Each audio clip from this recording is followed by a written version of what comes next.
Hi, എല്ലാവർക്കും നമസ്കാരം. ഇന്നത്തെ വീഡിയോ കേരളത്തിലെ പ്രൈവറ്റ് ബസ്സുകളെ പറ്റിയാണ്.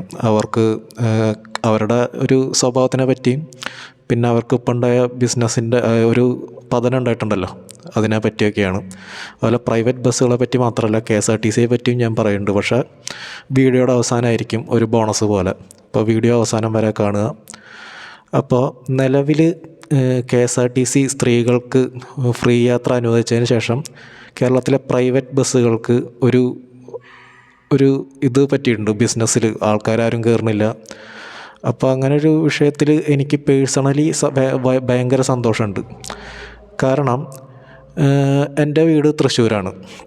അപ്പോൾ ഒന്നെങ്കിൽ വടക്കാഞ്ചേരി തൊട്ട് കുന്നംകുളം ഉള്ള റൂട്ട്, അല്ലെങ്കിൽ തൃശ്ശൂർ ടു ഷൊർണൂർ, അല്ലെങ്കിൽ തൃശ്ശൂർ ടു തിരുവല്ലോമല, ഈ റൂട്ടിൽ കൂടെയൊക്കെ സഞ്ചരിക്കണ ആരെങ്കിലും ഉണ്ടെങ്കിൽ, അല്ലെങ്കിൽ ഈ റൂട്ടിൽ താമസിക്കുന്ന ആർക്കെങ്കിലും ഉണ്ടെങ്കിൽ അവർക്ക് മനസ്സിലാവും ഈ പ്രൈവറ്റ് ബസ്സുകാരുടെ ഈ മത്സര ഓട്ടത്തിനെ പറ്റിയും ഇവർ ഈ റൂട്ടിൽ കാണിച്ചു കൂട്ടണ കുറച്ച്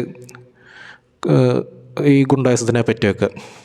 അപ്പോൾ ഒന്നാമത്തെ കാര്യം, ഈ മത്സരോട്ടമൊക്കെ സംഭവിക്കണ സമയം എന്ന് പറയുമ്പോൾ സ്കൂൾ കോളേജ് ടൈം, അതുപോലെ ഓഫീസ് ടൈം, ആ ഒരു റഷ് അവറാണല്ലോ. ആ സമയത്താണ് ഇതൊക്കെ ഉണ്ടാവാറ്. ബാക്കിയുള്ള സമയത്തൊക്കെ അത്യാവശ്യം മാന്യതയിലാണ് ഇവർ ഓടിക്കാറ്. പക്ഷേ എന്ന് പറഞ്ഞു കഴിഞ്ഞാൽ ഈ പീക്ക് ടൈമിൽ ഇവർ അത്രയ്ക്കും റൂഡായിട്ടാണ് പോവാറ്. അതുപോലെ ഞാൻ 10ൽ പഠിക്കുമ്പോഴാണ് ഞാൻ ഗവൺമെൻറ് സ്കൂളിൽ ചേരണം. അപ്പോൾ എനിക്ക് പ്രൈവറ്റ് ബസ്സിനെ ആശ്രയിക്കേണ്ടി വന്നിട്ടുണ്ട്. അപ്പോൾ എൻ്റെ വീട്ടിൽ നിന്നൊരു 7 സ്റ്റോപ്പ് കഴിഞ്ഞാലാണ് എൻ്റെ സ്കൂൾ വരണത്. അപ്പം ഞാൻ രാവിലെ എനിക്ക് 7:30 ട്യൂഷൻ സെൻറ്ററിൽ എത്തണം. ട്യൂഷൻ സെൻറ്ററും സ്കൂളിൻ്റെ അവിടെ തന്നെയാണ്. അപ്പോൾ രാവിലെ നേരത്തെ പോകും, അതുകൊണ്ട് ബസ്സിൽ ഉണ്ടാവില്ല.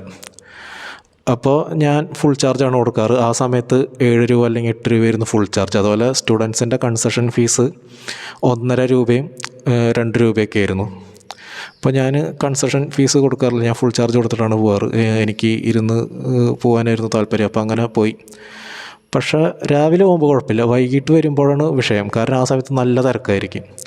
നല്ല തിരക്കെന്ന് പറയുമ്പോൾ ഇപ്പോൾ ഒന്നും അധികം കാണാറില്ല. ഈ ഡോറിൻ്റെ പുറത്തേക്കൊക്കെ തള്ളി നിൽക്കുന്ന സെറ്റപ്പിലൊക്കെ ആയിരുന്നു ഈ ചെറിയ പിള്ളേരൊക്കെ പോയിരുന്നത്. അപ്പോൾ ഞാനത് ഒഴിവാക്കാൻ വേണ്ടിയിട്ട് സ്കൂളിൻ്റെ സ്റ്റോപ്പ് എത്തണേക്കാൾ മുമ്പ് വേറൊരു സ്റ്റോപ്പുണ്ട്. അപ്പോൾ ആ സ്റ്റോപ്പിൽ വന്നിട്ടാണ് ഞാൻ തിരിച്ച് വീട്ടിലേക്ക് ബസ് കയറാറ്. അപ്പോൾ ഞാൻ ആ സമയത്ത് തിരക്കിൽ അധികം ഉണ്ടാവാത്തതുകൊണ്ട് ഉള്ളിൽ കയറി ഏതെങ്കിലും സീറ്റിലിരുന്ന് ഫുൾ ചാർജ് കൊടുക്കും. പക്ഷേ എന്താ സംഭവം എന്ന് വെച്ചാൽ, ചില സ്റ്റോപ്പിലെത്തി കഴിഞ്ഞാൽ ഈ വേറെ മുതിർന്ന ആൾക്കാരുണ്ടാവും, അവരും ഫുൾ ചാർജ് ആയിരിക്കും. പക്ഷേ എന്നെ എഴുന്നേൽപ്പിച്ച് വിട്ടിട്ടുണ്ട്. പറയുമ്പോൾ ഞാനും അയാളും കൊടുക്കുന്നത് ഫുൾ ചാർജാണ്. പക്ഷേ വിദ്യാർത്ഥികൾ കൺസെഷൻ ഫീസ് കൊടുത്താലും ഫുൾ ചാർജ് കൊടുത്താലും ആ സമയത്ത് നമ്മളെ ഒരേപോലെ ട്രീറ്റ് ചെയ്യുള്ളൂ. കാരണം വിദ്യാർത്ഥികൾ സീറ്റിൽ നിന്ന് എഴുന്നേറ്റ് നിൽക്കണം ഫുൾ ചാർജ് കൊടുത്താലും. അങ്ങനെയായിരുന്നു അന്നത്തെ അവസ്ഥ. ഞാൻ ഈ പറയണത് ഒരു 5 വർഷത്തെ മുമ്പത്തെ കാര്യമാണ്. അപ്പോൾ അങ്ങനെയായിരുന്നു. പിന്നെ അതുപോലെ ഈ ഗുരുവായൂർ ഏകാദശി, അതുപോലെ നെല്ലുവായ ഏകാദശി, ഈ സമയത്തൊക്കെ നല്ല തിരക്കായിരിക്കും ബസ്സുകളിലൊക്കെ. ആ സമയത്ത് ഈ മുതിർന്ന ആൾക്കാരൊക്കെ കയറുമ്പോൾ ഈ സ്റ്റുഡൻസിനെ ബസ്സിൽ നിന്ന് മുതിർന്ന ആൾക്കാർക്ക് ഉള്ളിലേക്ക് കയറാൻ വേണ്ടിയിട്ട് ഇവരെ പുറത്തിറക്കും. എന്നിട്ട് ബസ് അവരെ കയറ്റാണ്ട് നേരെ പോകും. അപ്പം അങ്ങനെയൊക്കെ ആയിരുന്നു ആ ഒരു സമയത്ത്. അതുപോലെ അത് കഴിഞ്ഞിട്ടൊരു 2 വർഷം മുന്നേ തൃശ്ശൂർ വെച്ച് ഞാൻ കാറിൽ ലെഫ്റ്റ് സൈഡ് ചേർന്ന് പോയായിരുന്നു. അപ്പോൾ ഒരു ബസ് പെട്ടെന്ന് പിന്നിൽ കൂടെ ഓവർടേക്ക് ചെയ്യാൻ നോക്കിയിട്ട് എൻ്റെ കാറിൻ്റെ പിന്നിൽ തട്ടി. പക്ഷേ ആ സമയത്ത് ഇതേപോലെ കുറ്റം എനിക്കായിരുന്നു. കാരണം കണ്ടക്ടർ ഇറങ്ങി വന്നിട്ട് എൻ്റെ അടുത്താണ് എന്നെ ഡ്രൈവിങ് പഠിപ്പിക്കാനും ഞാൻ റോഡിലൂടെ അലസമായിട്ട് വണ്ടി ഓടിച്ചു എന്നൊക്കെ പറഞ്ഞിട്ടാണ് അയാൾ എന്നോട് തർക്കിച്ചതും ദേഷ്യപ്പെട്ടതൊക്കെ. പക്ഷേ ആ സമയത്ത് ഒന്നാമത്തത് വീട്ടിലെ കുറച്ച് കാര്യങ്ങൾ കൊണ്ട് ഹോസ്പിറ്റൽ കേസൊക്കെ കാരണം ഞാനത് ഒഴിവാക്കി വിട്ടു. പിന്നെ വണ്ടിക്ക് ഇൻഷുറൻസ് ഉണ്ടായിരുന്നു.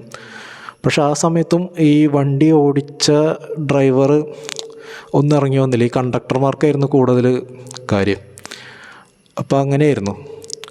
അതുപോലെ ഇതേപോലെ കുറേ സംഭവങ്ങൾ അവന്മാരിങ്ങനെ ചെയ്യാറൊക്കെ ഉണ്ട്. ഇപ്പോൾ നിങ്ങൾ തന്നെ ഡെയിലി ഞാൻ ഈ പറഞ്ഞ റൂട്ടിൽ കൂടെയൊക്കെ വണ്ടി ഓടിക്കുന്ന ആൾക്കാർക്കാണെങ്കിൽ മനസ്സിലായിരിക്കും. അതുപോലെ ഇനി തൃശ്ശൂർ തന്നെ വേറെ ഇതിനും ഡേഞ്ചറസ് ആയിട്ട് ബസ് ഓടിക്കണ വേറെ ഏരിയകളുണ്ടെന്ന് അറിയില്ല, ഉണ്ടെങ്കിൽ നിങ്ങൾ കമൻറ്റ് ചെയ്യണം. അതുപോലെ ഒരു വർഷം മുന്നേ ഫേസ്ബുക്കിലൊരു ഗ്രൂപ്പിൽ ഇത് പോസ്റ്റ് ഉണ്ടായിരുന്നു, ഏറ്റവും കൂടുതൽ അപകടകരമായിട്ട് വണ്ടി ഓടിക്കുന്നത് തൃശ്ശൂരുള്ള ബസ് ഡ്രൈവർമാരാണ്. പക്ഷേ ആ സമയത്ത് കമൻറ്റ് ബോക്സ് മൊത്തം ഫുള്ളായിരുന്നു. കാരണം അവർ പറഞ്ഞു കണ്ണൂരാണ്, അത് കോഴിക്കോടാണ്, അത് എറണാകുളത്താണ്. അപ്പോൾ കേരളത്തിലെ ഒട്ടുമിക്ക സ്ഥലത്ത് തന്നെയായിരുന്നു അവസ്ഥ.